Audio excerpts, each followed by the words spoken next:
I bought the only E30 M3 I could afford, and it came with a lot of problems. Nice. No engine, no gauge cluster, and a destroyed interior.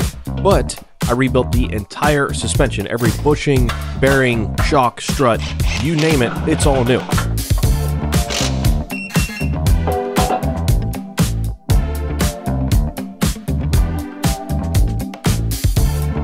Then I refreshed the S54 that I bought for to include new rod bearings, new rod bolts, re-gasket and reseal everywhere, spark plugs, coil packs, new power pulley set, you name it. The thing is pretty much ready to go in the car, but before I can get it in the car, I have to get the car ready, and the car is not ready well because the engine bay looks horrific. I can't swap in this legendary engine into an engine bay that looks this bad. One of the absolute biggest travesties of my life is whoever painted the engine bay in this E30 M3. It really is absolutely terrible. Everywhere you look, luckily there's no rust, so I guess that counts for something. But basically it looks like they didn't tape anything up, or they taped as little as possible and just sprayed everywhere. So I have to redo all of this before I get that nice S54 in here. At least I don't have to paint the backside of the hood. That looks pretty good. Freaking watch me squeeze back out of here. All for some freaking dumb intro. Oh, the things I do. So basically what I'm gonna do is just start removing everything from the engine bay and the hood by myself.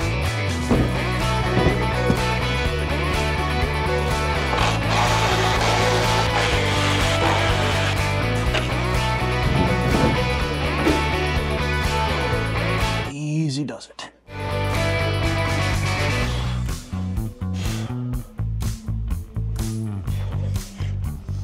Perfect. Can't believe I pulled that off. Oh boy.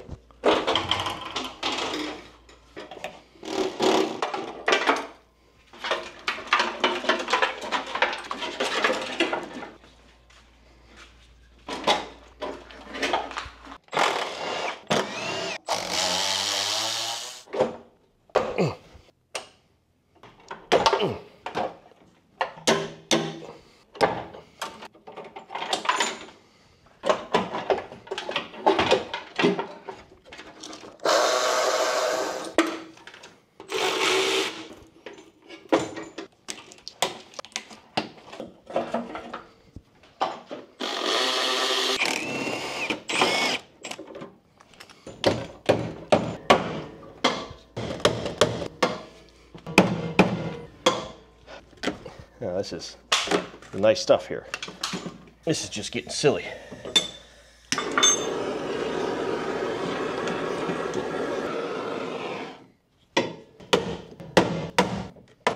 Whew, about freaking time.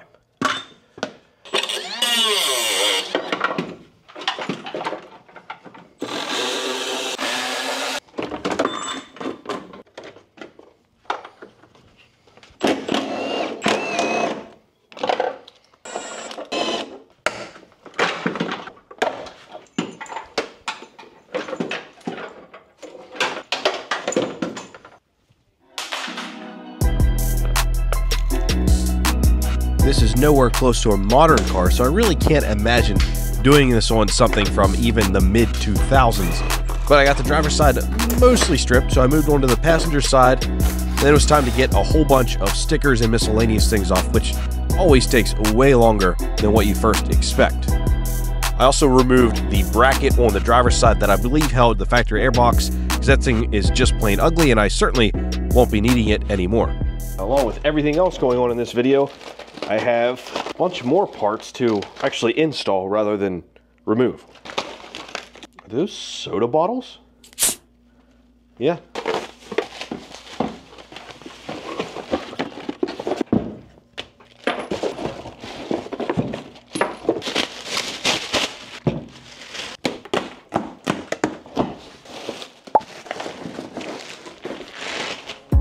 I bought completely rebuilt rear axles for the car that should wrap up the entire rear suspension. I got a new cover for that fuel hose looking thing in the passenger side fender well, and thanks to ST Suspension, they sent out their entire sway bar kit, which is pretty incredible. Now, I wasn't paying attention when I installed this diff or when I bought it, but these axle stubs are wrong. They're from, I'm not sure what they're from, but it's got a weird pattern on it that doesn't match up with my new axles, so I have to order new ones of these, or new old ones. You can see these are evenly patterned 6 holes, and this is a kind of random patterned 6 holes. I don't know what this goes to, or what it came from.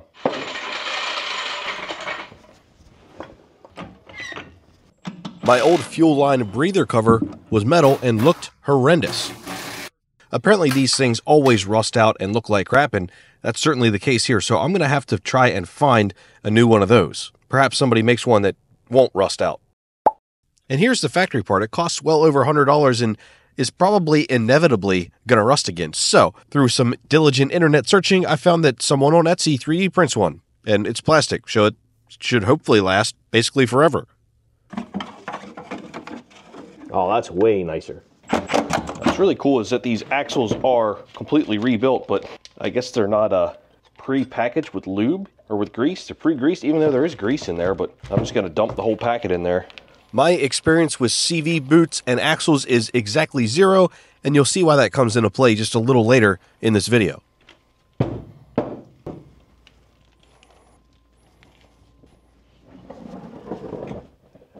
I am going to at least get the axles partially installed.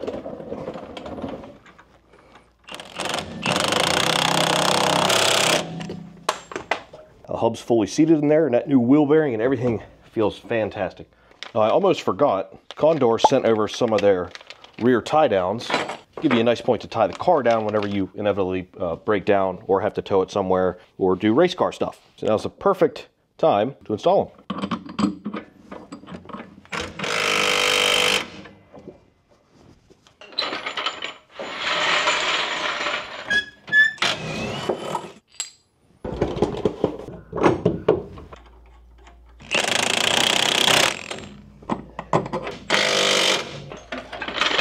All right, 2 axles half installed for now.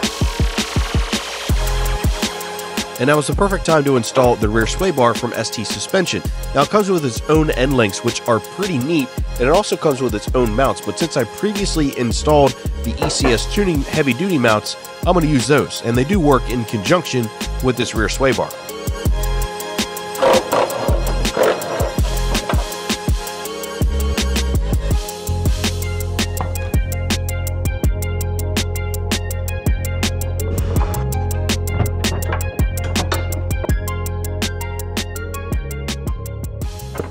Well, I had to remove the shock and the spring, but, finally in position. And these are the mounts that I previously installed from ECS Tuning, which uses 2 bolts, 2 pickup points, to make sure they don't get torn from the car.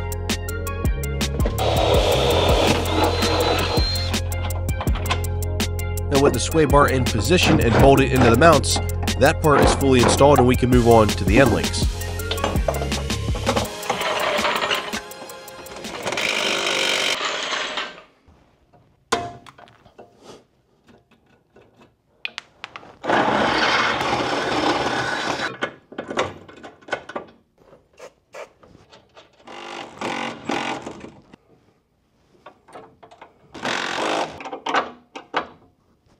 One sway bar and link installed.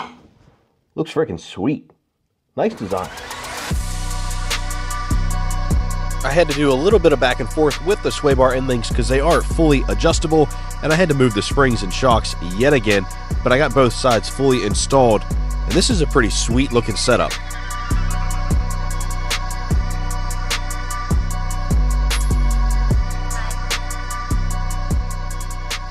I think in order to get more of that wiring harness out, I'm gonna have to take the dash out. And to take the dash out, well, it's really not gonna take much because it's really the only thing that's attached in the interior. Now is a great time to check out the sponsor of today's video, 70My, and they're having big Black Friday deals. You can get up to 30% off and then an additional 5% off with my discount code. I even got the hardwire kit, so it can do some extra functions if you use the hardwire kit. If you don't want to, you can just use a cigarette lighter and a regular USB. This is their A810 unit, and it uses a Sony 4K sensor, which is incredible. It produces great nighttime and daytime footage, and it's easy to install. I run dash cams in all of my vehicles because it's really important to protect yourself in the case of a crash. If somebody tries to claim they had a green light and you had a red, when that's not the case, a dash cam is going to prove that and help you out majorly, not only with the police, but with insurance companies. A cool and really unique feature of this AA10 is you can actually put in a SIM card and run 4G. And what that's going to get you is live streaming of your video, plus you can find your car in real-time route tracking. It can also give you an instant alert if your car was parked and someone hit your car or there's some suspicious activity around it. It's also very easy to use in the car with the built-in screen, or you can use an app on your phone. And there it's got a real nice view of everything in front of the car. But the night vision on this thing is pretty darn good. It also has the date, time, and GPS location, and has a parking mode as well. Huge thanks to 70 Mind for sponsoring another video with an awesome dash cam. If you want to get your own, check out the links below. For all this crap that's in the way.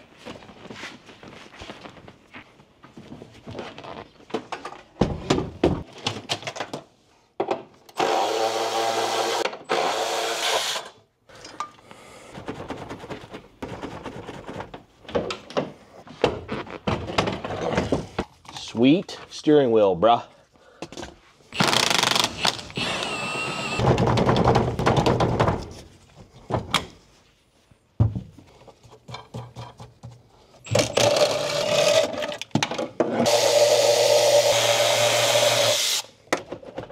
It's definitely loose.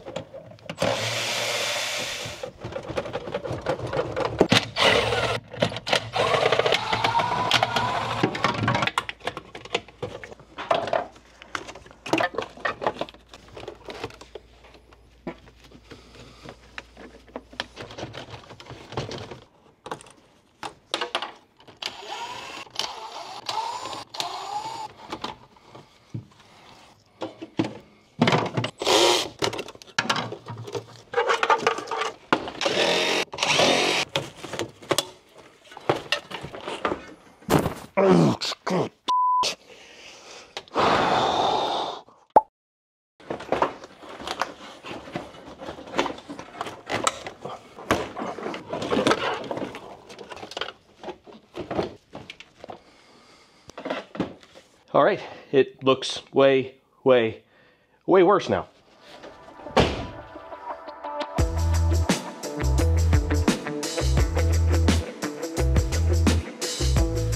Well, you know what they say, things have got to look worse before they can look better. And speaking of looking worse, this dash is horrendous. I'm thinking of getting it recovered in leather along with the rest of the interior. Let me know what you guys think. But this interior is looking super rough. Obviously, I have a ton of work ahead of me.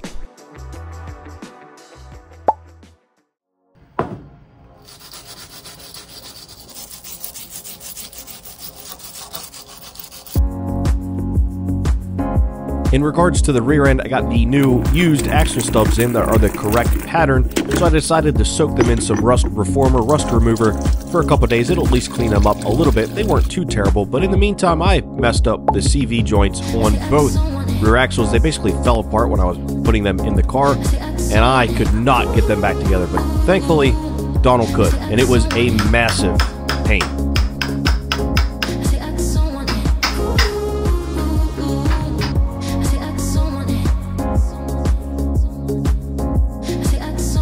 And getting the axles back together was not only a massive pain, it made a massive mess in my garage and on my tools and on me.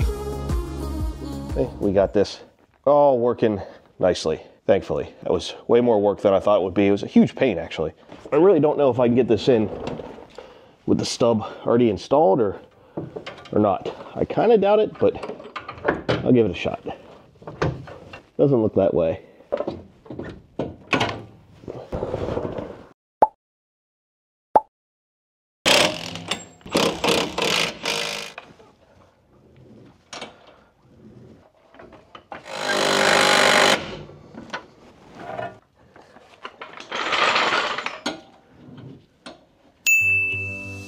And unless I'm forgetting something, that is the entire rear suspension wrapped up, and I am super happy with how it turned out.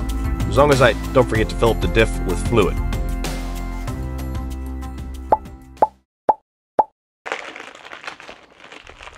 As we focus back on the engine, you can see the old starter, well, looks like a pile of crap. And there's some other parts that need replaced on the engine as well, including the alternator and 2 pulleys that I missed. Oh, and I have to install that exhaust that I didn't get to last video. And speaking of exhaust, I got all new studs, I got the gaskets, and all new nuts. But there is one thing I'm definitely doing before I invest more time and energy into this engine.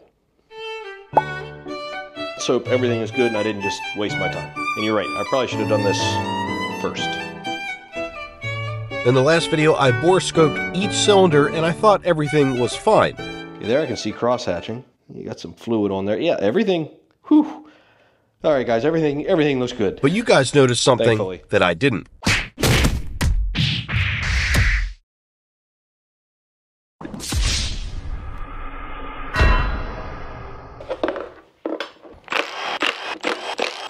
You guys also saw what appeared to be a crack in the cylinder number 6. Well, let's hope it's not a crack. I didn't see this, hopefully not crack at first, and I'm, again, hoping it's not a crack. I'm thinking it's more of a watermark. There's only one way to find out, and I'm a little terrified, guys, because this is gonna basically mean it was worthwhile to put all the time into this engine, or it was a complete waste of time. All right, here we go again. Okay, we're in. It was cylinder 6, right? I don't see that mark anymore. I did rotate the engine some. There's some crap on there, yeah. Okay, I think I was right, guys. I think it was just some crap on the cylinder walls, but I'm gonna rotate the engine just to be sure. Spinning over nicely still. I want this to be at bottom dead center. Just to confirm, let's check it one more time. This is definitely going in cylinder 6. No tomfoolery here, not trying to trick you guys. If this engine was junk, I'd certainly be the first to tell you. And yeah, guys, I don't see those marks. I gotta clean up that rust for me pressure washing it though. But yeah, I don't see those marks at all. It was probably right there. It's probably what you guys and everyone else was seeing. No cracks, boys. I think, whew, I think we're okay.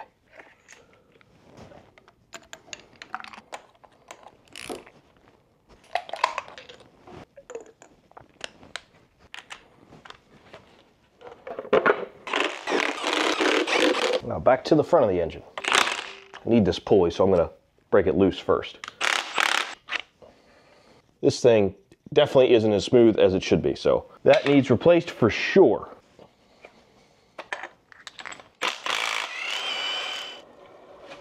That thing sounds really bad.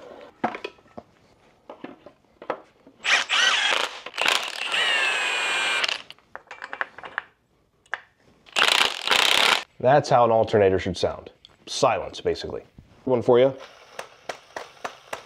Yeah, that thing's completely shot, for sure.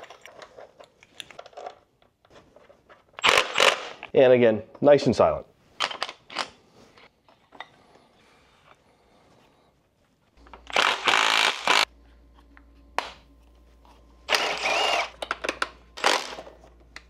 That's one side of the engine, looking a lot better.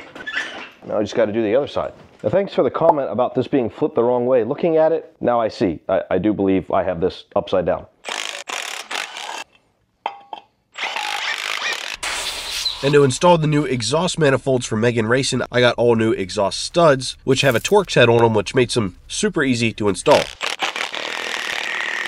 I also got brand new copper nuts, and of course, new gaskets. While I'm not fully committed on what exhaust I want to run on this car, I don't want it to be loud. That's not the purpose of these new headers.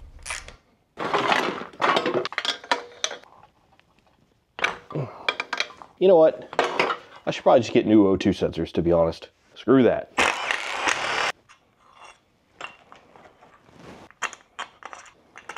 And before I forgot where this front bracket goes, I had to install it, and then we can move on to the next series of projects.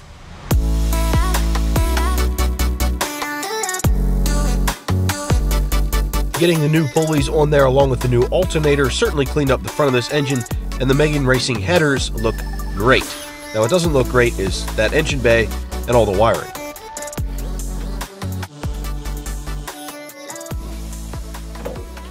Now what I need to do is disconnect all the wiring in here so I can remove all the wiring out there. if this is even possible. Man, why is there so much wiring? This is an old car.